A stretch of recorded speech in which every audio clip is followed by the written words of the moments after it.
Welcome to The Hypnotist, the show that gives you inside access to cutting-edge hypnosis with real clients facing genuine issues. Brought to you by the hypnotherapist demanded by celebrities, CEOs, and even royalty, Adam Cox. These recordings took place live from Adam's clinic in London's world-famous Harley Street. So, get yourself comfortable and enjoy today's episode of The Hypnotist.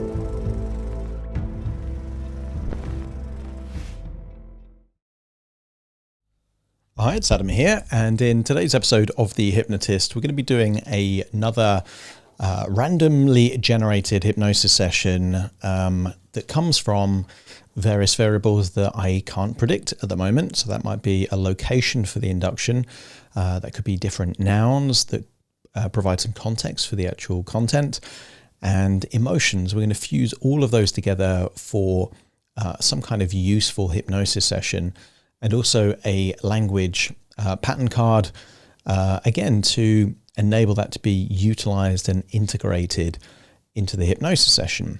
So for those watching on YouTube, I'm now going to share my screen.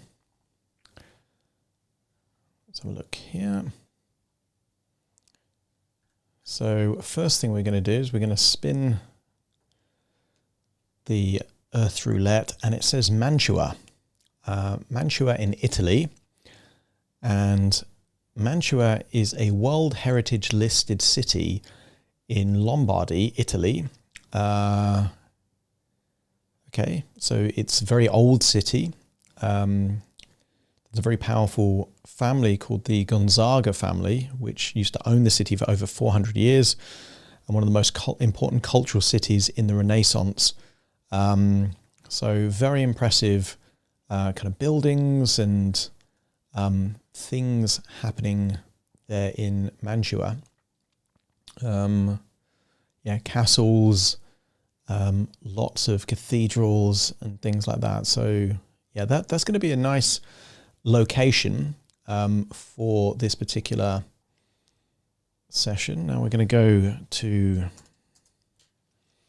the random word generator. These are 3 nouns. Here.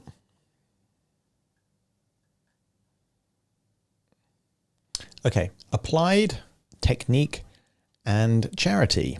So applied, very useful when thinking about hypnosis, because none of the resourceful states or strategies or changes are of any value at all unless they are applied.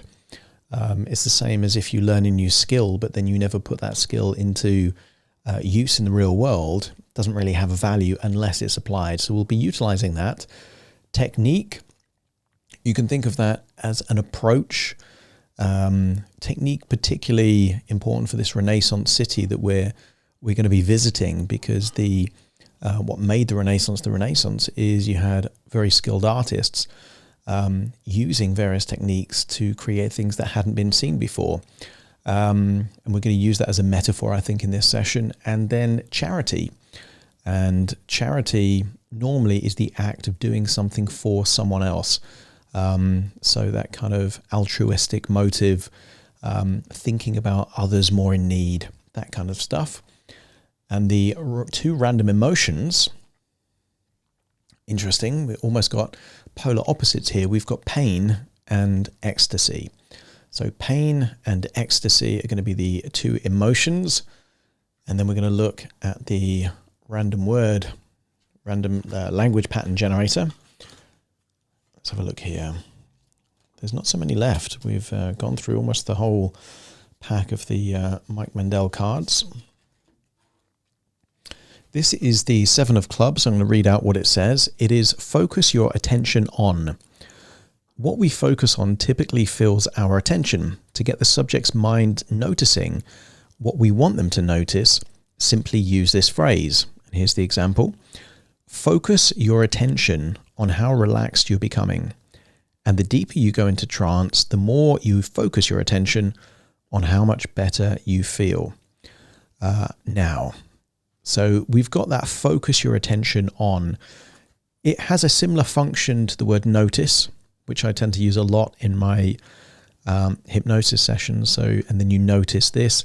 So focus your attention on, which isn't a phrase I use a lot, but I will be using it in this phrase, because that's the point of these randomly generated hypnosis sessions, is to take me out of my comfort zone and get me using different approaches to hypnosis. So find a quiet place where you won't be disturbed, relax, and enjoy the session.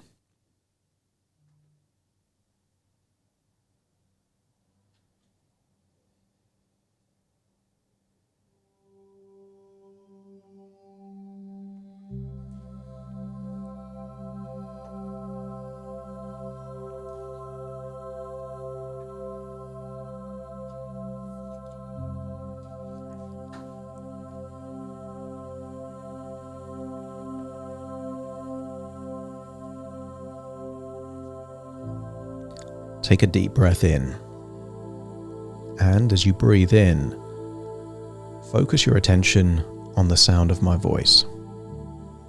As you exhale, just allow feelings of tension to leave your body, so that as you breathe in and breathe out, you can notice that because you're breathing in a resourceful feeling of relaxation and exhaling tension,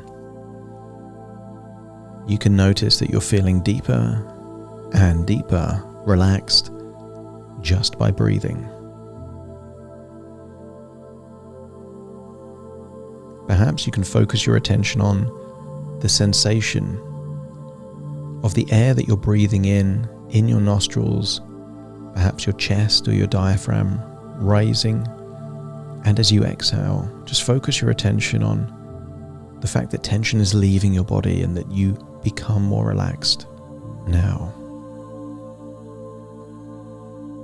As you breathe in and breathe out, notice that the breaths get longer and slower and deeper, and in doing so enables you to give permission to your body through the signal of that slowed breathing that it's okay to relax now.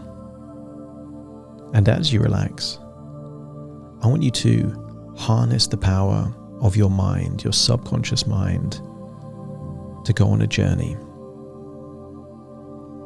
I want you to imagine that you have the ability to go back in time. And I want you to imagine the Renaissance period in Italy, a time of Michelangelo, Da Vinci. I want you to imagine the most brilliant minds of that period, and I want you to use the power of your imagination to think of a city in Italy called Mantua. I want you to get a sense that this is a city surrounded by lakes. Architecturally impressive. And because of the great wealth of the family that had so much influence back then in the Renaissance period, the family of the Gonzagas found the finest artists and architects to create an impressive city. And I want you to imagine that you are in that city.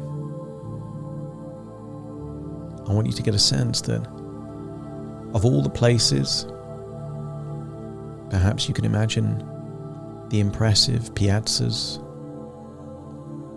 the old buildings, cathedrals, castles. I want you to get a sense that of all the places, you're attracted to perhaps the cathedral, Mantua Cathedral.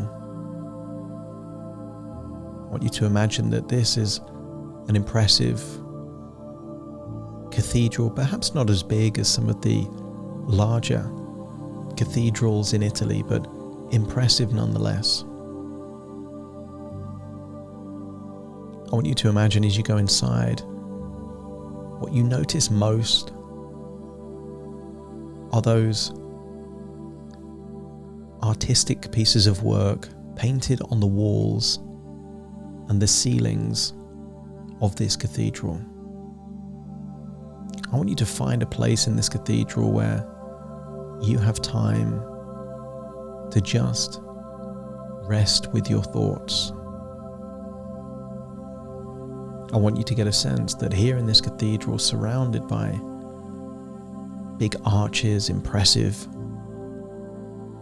statues and sculptures, impressive fresco artwork, that this is a place of creativity. This is a place of inspiration. And I want you to get a sense that in order for the artists of this period to have an impact, a legacy on their world way beyond their lifetime, they didn't need to practice and learn techniques. They had to apply those techniques. And I want you to imagine and entertain the idea that if you were a Renaissance artist in your life, but perhaps it wasn't sculpture and paintings that was your art of choice, what are you able to do to impact the world? You could think of these incredible pieces of art and artwork as almost like charity. It was a gift that utilizes the talents and the skills of the artist that benefited everyone from that point onwards over hundreds of years, seeing those pieces of work. I want you to get a sense that there are things that you are uniquely skilled in, that you've invested the time to apply those techniques and develop competency. Or perhaps there's an area of your life that you've wanted to become a master in. And as you think back to the Renaissance artists, they didn't suddenly become a Da Vinci, a Michelangelo. It was hundreds and hundreds of hours of practice, dedication, experimentation, learning the techniques and applying those techniques. And each time they created something, they learned something more, refined those techniques, applied it again, and created something new. And I want you to paint a picture in your mind's eye of what is your art? What are you able to create that gives something back to the world? Charity isn't just giving money to those in need. Charity can be contributing to the wider world, a society, a community, to people in need. And create that picture in your mind of what it would look like for you to take your talents, your skills, and have an impact in the world. I want you to think about some of the most iconic paintings that you can think of. Isn't the purpose of art sometimes to portray human emotion? Here in this cathedral, perhaps, you could imagine seeing a large crucifix. Perhaps one of the most recognizable symbols in the Western world, and yet it's a depiction of pain. I want you to get a sense that sometimes good things can come from pain. When you think of the role of pain in your life, isn't it to protect, but also to learn. I want you to get a sense that if you feel a small amount of pain, perhaps if you picked up something sharp or jagged, the pain protects you from causing more damage to yourself. And there's been times perhaps that you've had an accident, you've experienced pain, perhaps a burn, a scratch, a bruise. But that pain taught you some form of lesson that enabled you to perhaps be more cautious, or perhaps just to accept that pain is a natural consequence of taking risks. And the moment that you identify that pain is valuable, that it can be useful, that it can be harnessed for you, then you don't fear pain. It's not that you seek it out, but you don't fear it because you know it's useful. Some people are born with a rare condition where they have no pain receptors and it's very dangerous for them.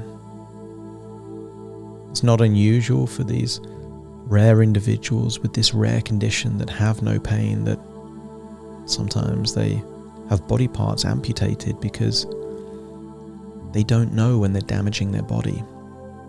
They don't know when to stop holding something very hot. And it causes sometimes irreparable damage to their bodies. And if you grew up with that condition, you may even be jealous of those people that feel pain because you know that pain is useful, it serves a purpose. And sometimes you get chronic pain. And that chronic pain perhaps isn't useful. And if pain is no longer useful, I want you to notice that there's been times in your life, perhaps where you've experienced pain, but because you focused your attention on something else, temporarily that pain disappeared. Imagine if you had a very painful sore on your foot, but then if you saw an incredible rainbow or an incredible piece of art and you were totally immersed in that thing that you had your focus on, you focus your attention on that new thing, you would even forget that you had pain for that moment. I want you to get a sense that the polar opposite of pain isn't just pleasure, but a particular form of pleasure known as ecstasy, almost the purest of the pleasure. And I want you to get a sense that in your life there are things that give pleasure. And the difference between pleasure and gratification relates to time. When you feel pleasure in the moment, and it's pleasurable when you think back on it, that is true pleasure. If something feels pleasurable in the moment, but then you feel bad when you think about it after the event, that was never pleasure, that was gratification, a temporary fleeting feeling. I want you to get a sense as you think about that image in your mind of you applying techniques, having the biggest impact on the world, forming your own form of charity by taking your skills and making a difference in the world. That has the ability to create ecstasy for you. And your art does not have to be a sculpture or a painting. Your art could be building something that makes a difference in the world. It could be teaching someone something that changes the direction of their life. I want you to focus your attention on your unique talents and skills and ask yourself the question, how far could you go with that? If you learnt more techniques in that sphere, if you applied those techniques in real world situations, just how big an impact could you have on the world? And as you think about the scale of that impact that you could have on the world, I want you to focus your attention on the pleasure, on the ecstasy that would create for you. To take your talents, your skills, your techniques, to apply them, to give them to the world as a gift of charity. And notice that it's difficult to feel pain when you're doing something so generous, when you're doing something as an act of charity. Isn't it more likely that you feel ecstasy when you're giving so much of your talents out to the world? And then find yourself back in that body, inside that cathedral, inside the beautiful city of Mantua in Italy. And as you leave the cathedral, I want you to leave with a sense that you owe it to yourself and the world to maximize your talents. You owe it to the world to apply the techniques that you know or you could learn. And in doing so, your reward will be more pleasure and less pain. And focus your attention on how good you would feel by doing something you're uniquely good at and maximizing that.